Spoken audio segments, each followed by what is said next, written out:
that when Jesus had finished all these sayings, he said to his disciples, "You know that after 2 days the Passover takes place, and the Son of Man will be handed over in order to be crucified." Then the chief priests and the elders of the people assembled in the palace of the high priest, who was named Caiaphas, and plotted in order that they could arrest Jesus by stealth and kill him. But they were saying, "Not during the feast, so that there will not be an uproar among the people." Now while Jesus was at Bethany, in the house of Simon the leper, a woman came up to him holding an alabaster flask of very expensive perfumed oil, and poured it out on his head while he was reclining at table. And when the disciples saw it, they were indignant, saying, "Why this waste? For this could have been sold for a large sum and given to the poor." But Jesus, knowing this, said to them, "Why do you cause trouble for the woman? For she has done a good deed for me.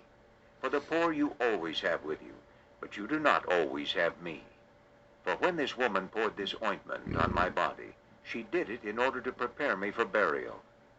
Truly I say to you, wherever this gospel is proclaimed in the whole world, what this woman has done will also be told in memory of her."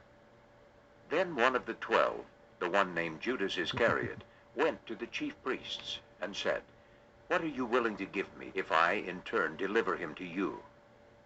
So they set out for him 30 silver coins.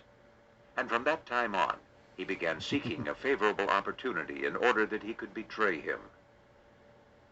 Now on the first day of the Feast of Unleavened Bread, the disciples came up to Jesus, saying, "Where do you want us to prepare for you to eat the Passover?"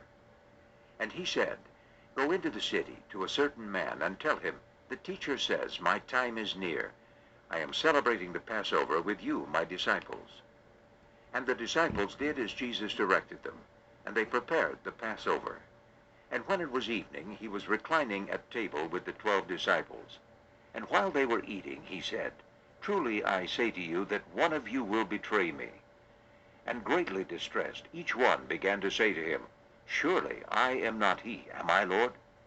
And he answered and said, "The one who dips his hand in the bowl with me, this one will betray me.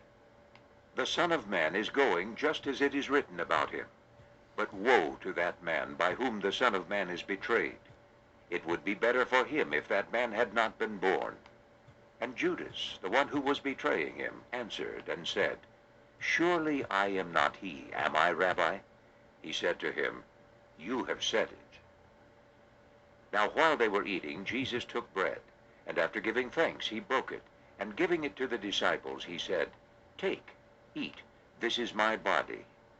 And after taking the cup and giving thanks, he gave it to them, saying, "Drink from it, all of you, for this is my blood of the covenant, which is poured out for many for the forgiveness of sins. But I tell you, from now on, I will never drink of this fruit of the vine until that day when I drink it new with you in the kingdom of my Father." And after they had sung the hymn, they went out to the Mount of Olives. Then Jesus said to them, "You will all fall away because of me during this night, for it is written, 'I will strike the shepherd, and the sheep of the flock will be scattered.' But after I am raised, I will go ahead of you into Galilee." But Peter answered and said to him, "If they all fall away because of you, I will never fall away."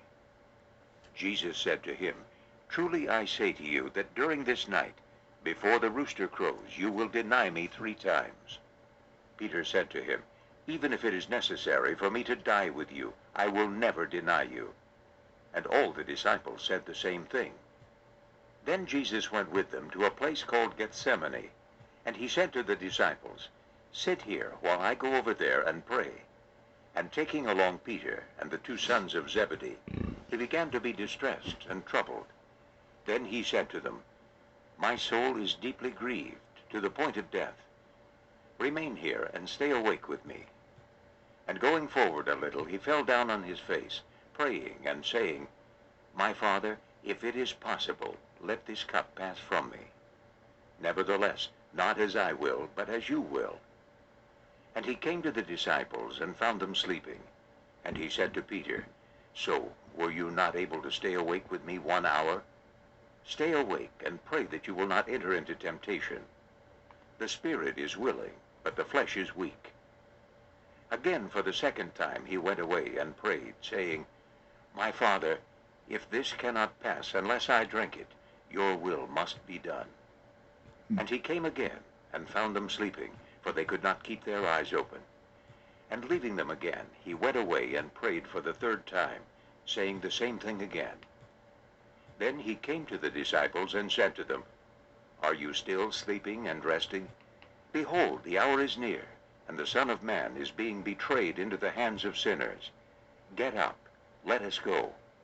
Behold, the one who is betraying me is approaching. And while he was still speaking, behold, Judas, one of the 12, arrived, and with him a large crowd with swords and clubs from the chief priests and elders of the people. Now the one who was betraying him had given them a sign, saying, The one whom I kiss, he is the one. Arrest him. And he came up to Jesus immediately and said, Greetings, Rabbi, and kissed him. And Jesus said to him, Friend, do that for which you have come. Then they came up and laid hands on Jesus and arrested him. And behold, one of those with Jesus extended his hand and drew his sword, and striking the slave of the high priest, cut off his ear. Then Jesus said to him, Put your sword back into its place, for all who take up the sword will die by the sword. Or do you think that I cannot call upon my Father, and he would put at my disposal at once more than 12 legions of angels? How then would the Scriptures be fulfilled, that it must happen in this way? At that time Jesus said to the crowds, Have you come out with swords and clubs as against a robber to arrest me? Every day in the temple courts I sat teaching, and you did not arrest me. But all this has happened in order that the Scriptures of the prophets would be fulfilled. Then the disciples all abandoned him and fled. Now those who had arrested